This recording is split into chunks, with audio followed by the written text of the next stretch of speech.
Assalamualaikum warahmatullahi wabarakatuh. Selamat datang pada perkuliahan daring dari mata kuliah Manajemen Investasi Teknologi Informasi. Jadi pada sesi kali ini kita akan membicarakan salah satu langkah yang sangat penting di dalam investasi teknologi informasi yang dinamakan dengan langkah business case. Business case ini dapat disebut juga sebagai suatu konsep, langkah maupun suatu dokumen yang harus dihasilkan di dalam kegiatan investasi teknologi informasi. Oke, jadi silakan mengikuti. Semoga apa yang kita bahas ini bisa bermanfaat. Jadi apa saja yang akan kita bahas di dalam materi kali ini? Jadi ada beberapa objektif dari materi tentang business case ini. Setidaknya ada 5 objektif yang akan kita bahas. Yang pertama adalah prelude, yaitu latar belakang kenapa dibutuhkan suatu business case. Yang kedua adalah kriteria sebuah business case yang baik itu seperti apa. Yang ketiga, kita akan mencoba untuk mendefinisikan proses-proses atau kegiatan-kegiatan di dalam satu proses untuk pembuatan suatu business case. Yang keempat, kita akan membahas tentang salah satu komponen yang ada di dalam proses di dalam business case yang disebut dengan MOV atau kepanjangannya adalah Measurable Organization Value.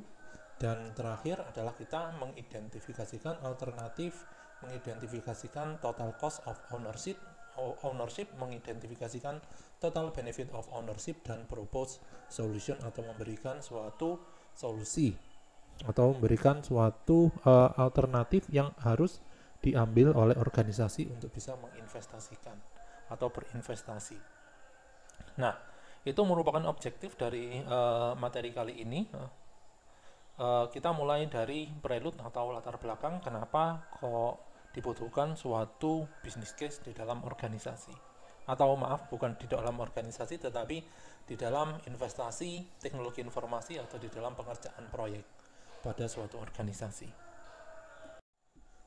Sekarang kita masuk ke pembahasan yang pertama terkait dengan business case. Jadi di sini pada poin yang pertama dijelaskan bahwa business case itu merupakan langkah awal atau langkah inisiatif awal atau inisiasi awal di dalam suatu perencanaan proyek yang tujuannya adalah untuk menghasilkan suatu investasi TI yang sesuai nilainya dengan apa yang diharapkan tentunya. Nah, sekarang pertanyaannya, kenapa kok business case ini diletakkan di awal? Karena ketika diletakkan di awal, maka business case akan memberikan suatu informasi yang bisa dikonsumsi oleh pelaksana proyek agar mereka itu memahami tentang value atau nilai dari investasi TI atau proyek tersebut.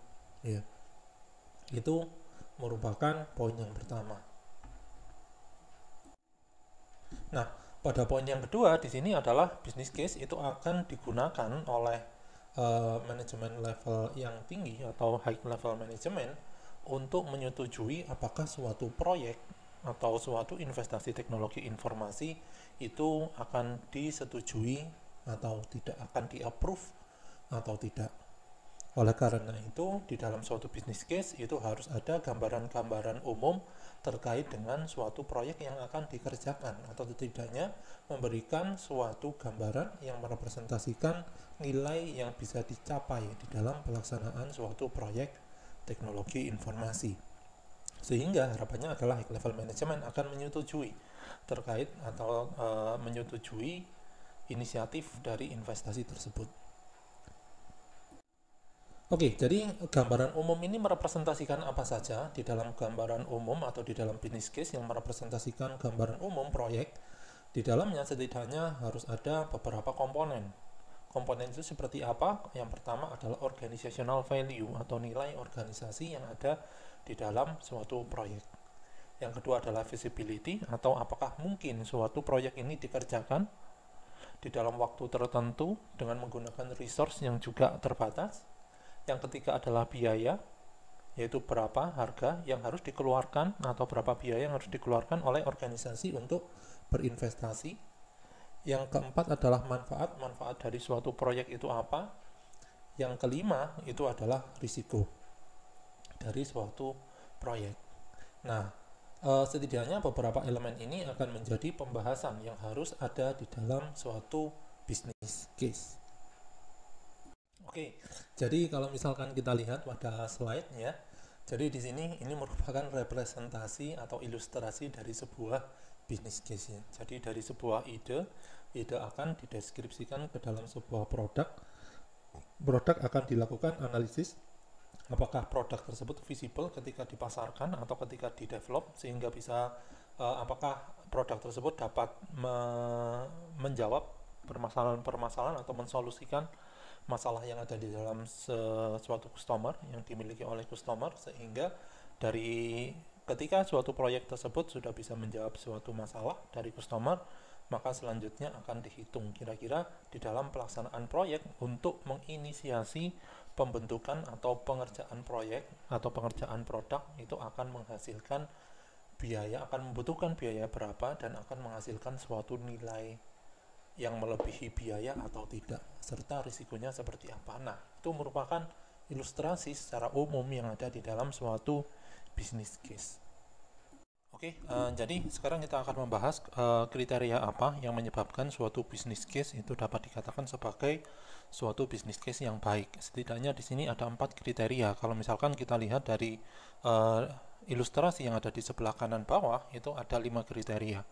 Yang pertama, business case itu harus bisa meyakinkan bahwa ternyata investasi TI ini memang bermanfaat.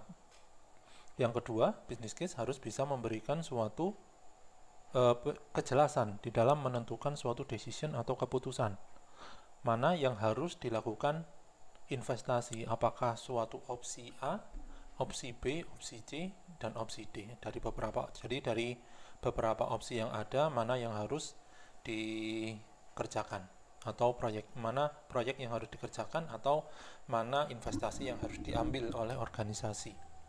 Yang ketiga, suatu business case di dalamnya harus terdapat suatu value, ya, suatu value atau suatu nilai dari pemanfaatan teknologi informasi sehingga bisa memberikan suatu solusi terhadap kebutuhan bisnis. Yang keempat, di sini ada benefit, yang artinya ada manfaat yang harus bisa dihasilkan di dalam suatu proyek atau investasi teknologi informasi. Dan yang kelima, di sini harus ada suggestion. Apa yang dimaksud dengan suggestion? Yang dimaksud dengan suggestion adalah suatu business case di dalamnya harus terdapat beberapa opsi solusi yang bisa diambil oleh suatu organisasi, tentunya menyesuaikan dengan kondisi yang terjadi di dalam organisasi. Nah, jadi 5 hal ini sebenarnya merupakan suatu kriteria dari suatu business case yang baik. Namun jika kita tambahkan beberapa kriteria lagi, maka akan ada 4 komponen tambahan. Yang pertama adalah suatu business case itu harus memuat secara rinci semua kemungkinan yang terjadi akibat biaya, kemungkinan akibat, terus biaya dan manfaat dari sebuah proyek teknologi informasi. Yang kedua, di sini harus membandingkan suatu alternatif secara jelas.